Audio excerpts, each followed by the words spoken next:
Un document maintenant sur un sujet qui s'est invité dans la campagne présidentielle, l'avortement. Depuis 1975 et la loi Veil, l'interruption volontaire de grossesse est autorisée en France. Mais les anti-IVG n'ont jamais désarmé pour autant. Souvenez-vous, dans les années 80, des commandos anti-avortement débarquaient dans les couloirs des hôpitaux et pointaient du doigt les médecins avorteurs. Aujourd'hui, terminées ces opérations coup de poing. Leur combat est le même, mais les méthodes ont changé. Les anti-IVG ont investi Internet, par exemple.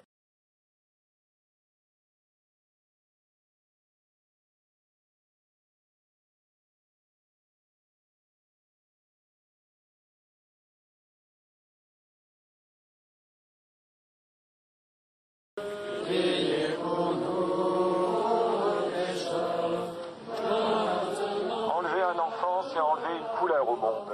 Nous croyons que la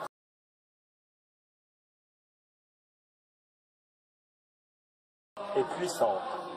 Je vous salue Marie, pleine de grâce. Un dimanche presque ordinaire dans les rues de Lyon. À un détail près, cette procession en prière. Les catholiques traditionnalistes veulent demander pardon au nom de ce qu'ils appellent le crime de l'avortement. 220 000 avortements par an, et cela fait plus de 35 ans que cela dure. Parmi ces marcheurs aux tempes grisonnantes,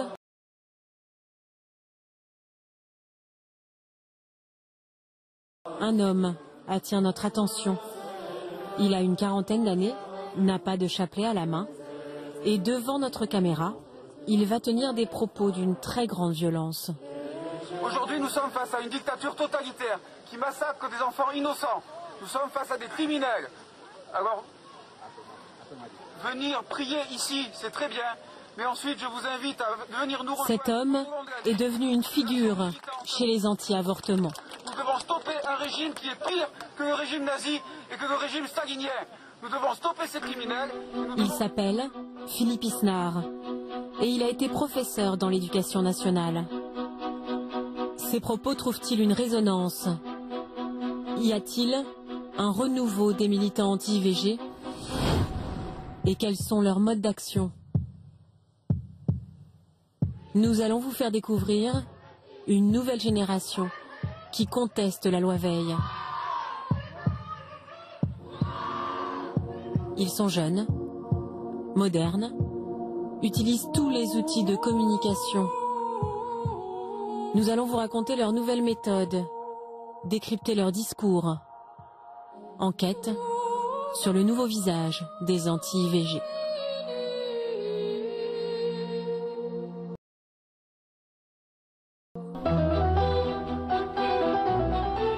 Jusqu'au mois de mars 2011, Philippe Isnard était professeur d'histoire-géographie ici, à Manosque, dans ce lycée public.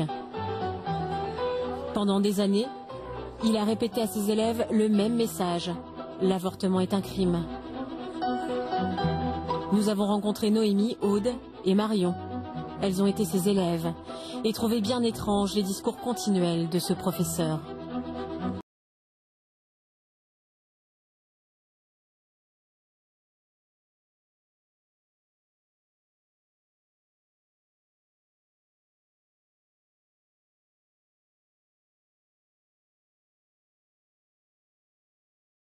J'ai simplement, en éducation civique, juridique et sociale, organisé des débats. Ces débats, c'est mon travail. On me demande avec les élèves d'organiser des débats contradictoires en présentant le pour et le contre sur différents sujets de société. Donc au départ, je faisais simplement mon travail. Dans les classes de seconde, dans les questions au programme, il y a le droit de la famille et ses évolutions. Comme l'avortement m'a semblé être une question majeure, est une question majeure de nos sociétés, me semble-t-il, et de l'évolution du droit de la famille aussi, j'ai décidé, comme chaque année, de faire ce débat avec mes élèves, de l'organiser. Oui, il tenait vraiment des propos, il ne fallait pas avorter parce que ça devenait un crime, que dans n'importe quel cas, il ne fallait pas avorter. Que le bébé, c'était une victime. Il nous a bien dit la phrase « avorter, c'est créer un meurtre ». Il nous l'a dit. Ouais.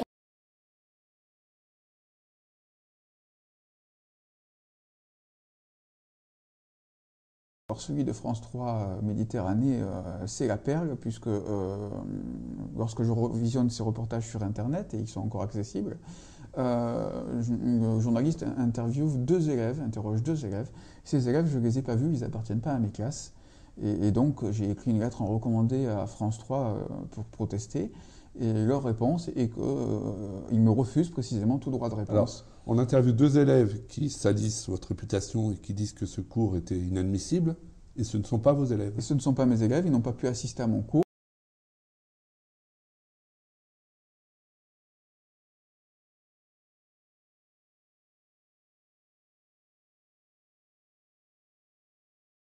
Il ne fallait pas non plus utiliser le préservatif parce que c'était quelque chose de poreux qui laissait passer les maladies.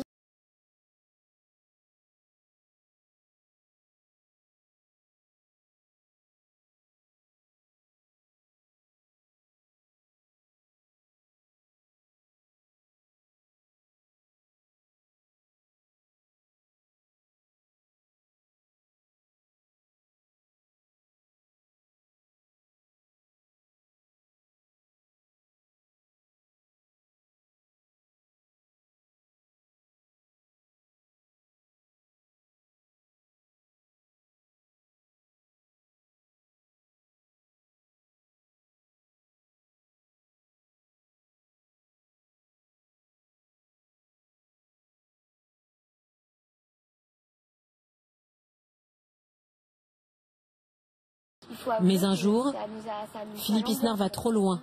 C'était au mois de novembre 2010. Pendant un cours, Noémie et ses camarades doivent regarder un film de propagande d'origine américaine. Ce film, le voici.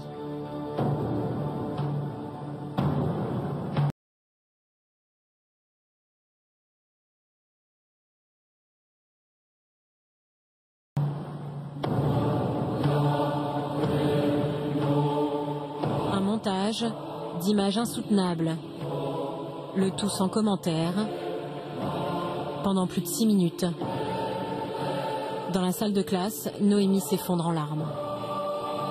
On a commencé à regarder, c'était...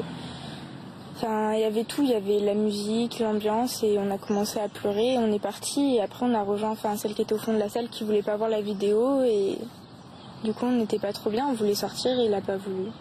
J'ai trouvé ça vraiment trop choquant, et puis je me suis dit c'est pas possible des images comme ça, c'est pas humain, c'était pas humain. Mais quand on voit des têtes de bébés calcinés dans une main humaine, enfin... Je sais pas, on se met à la place de la personne qui a pu avorter ou on se dit que ça pourrait nous arriver et forcément, ça nous fait monter l'émotion. Noémie en parle immédiatement à sa mère. Les parents d'élèves s'en émeuvent, écrivent des lettres, alertent la presse locale. J'ai été dénoncé à l'organisation Pro-Choix, qui a fait un article le 16 novembre. L'organisation Pro-Choix a envoyé ensuite à tous les médias, via l'AFP, sa propre version des faits. Oui. Et ce qui est frappant, c'est que la version des faits reprise par les médias d'une part et par l'administration d'autre part est celle d'une organisation qui n'est pas neutre, qui est l'organisation Pro-Choix. Camille Feller est une des premières à avoir réagi et Philippe Isnard a fini par être révoqué. Cette maman est aussi enseignante. Un élève, poussé par ses parents, a refusé de voir le film, ce que je lui ai permis d'ailleurs, mais ce qui est peut-être plus inquiétant, refusé aussi de participer au débat. Bon, c'est son droit. Pour moi, il n'y avait pas de problème, si ce n'est que je suspectais de la part des parents beaucoup d'hostilité. Il s'est avéré qu'en fait, ses parents étaient enseignants, très anti-catholiques, et que ce sont eux ensuite qui ont organisé une dénonciation, puis une pétition auprès des autorités. Quand elle a compris qu'Isnard faisait de chaque cours une tribune personnelle, elle a décidé d'agir. Je comptais faire un débat de 2 ou 3 heures. L'avortement, c'est une question difficile, douloureuse. Il y a beaucoup d'arguments à évoquer. Je pensais que 2 ou 3 heures pour un débat, c'était le minimum. Mais l'administration ayant fait des menaces très claires, j'avais décidé de réduire ce débat à 1 heure. Faisait de chaque cours une tribune personnelle. Faisait de chaque cours une tribune personnelle. Il a le droit d'avoir les idées qu'il a envie, mais pas comme ça de faire de la propagande continuelle auprès des enfants, quitte à les mettre en danger, parce que quand il leur dit que l'utilisation du préservatif aide à la propagation du sida, là vous allez me dire oui, ça me fait faire des bons quand on dit ça à des enfants de 15-16 ans.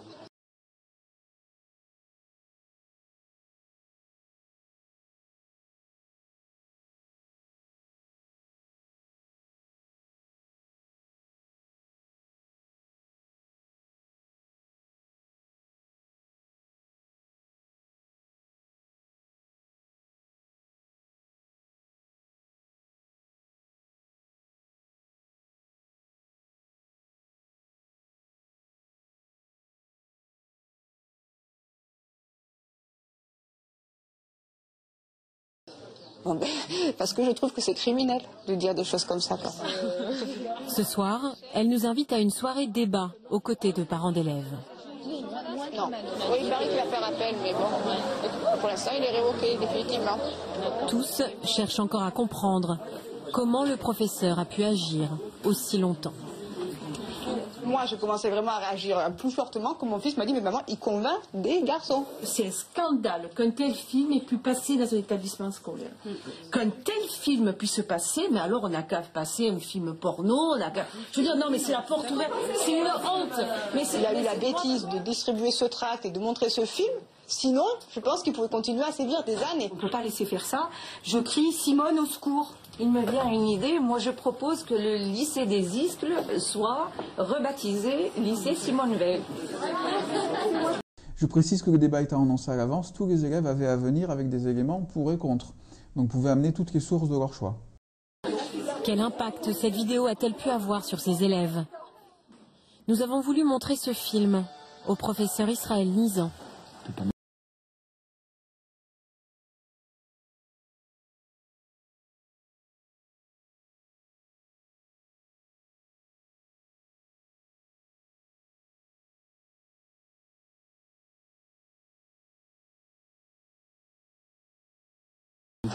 Et à la psychanalyste Sophie Marinopoulos.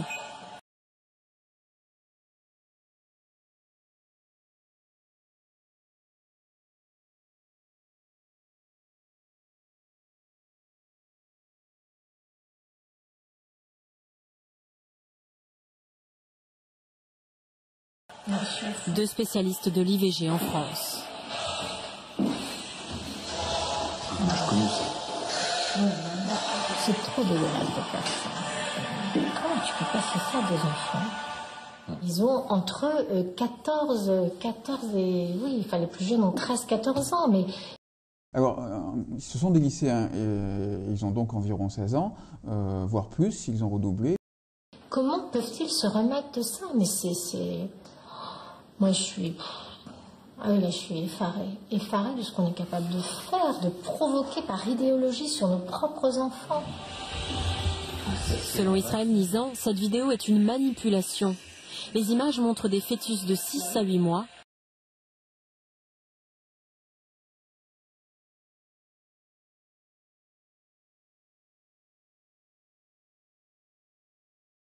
Alors que l'IVG en France n'est autorisée que jusqu'à 14 semaines.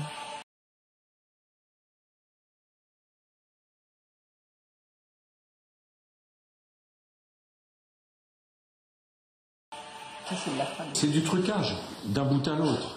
D'abord parce que la plupart des fœtus qui sont montrés présentent des malformations et que c'est des fausses couches spontanées.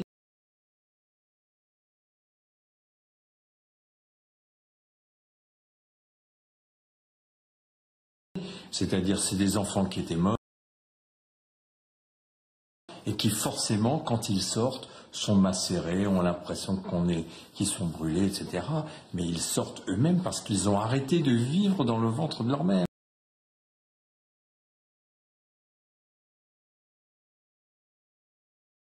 Il y a 7000 interruptions médicales de grossesse en France pour malformations graves chaque année. Donc il y a une opportunité pour faire des images, trash, pour dire que c'est ça l'IVG. Ce n'est pas ça l'IVG, on est dans un trucage complet.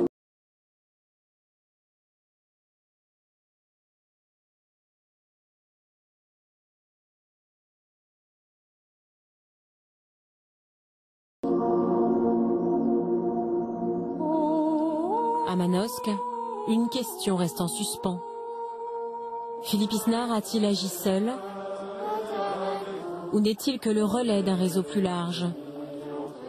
L'homme distribuait en classe les tracts d'une association, SOS Tout Petit.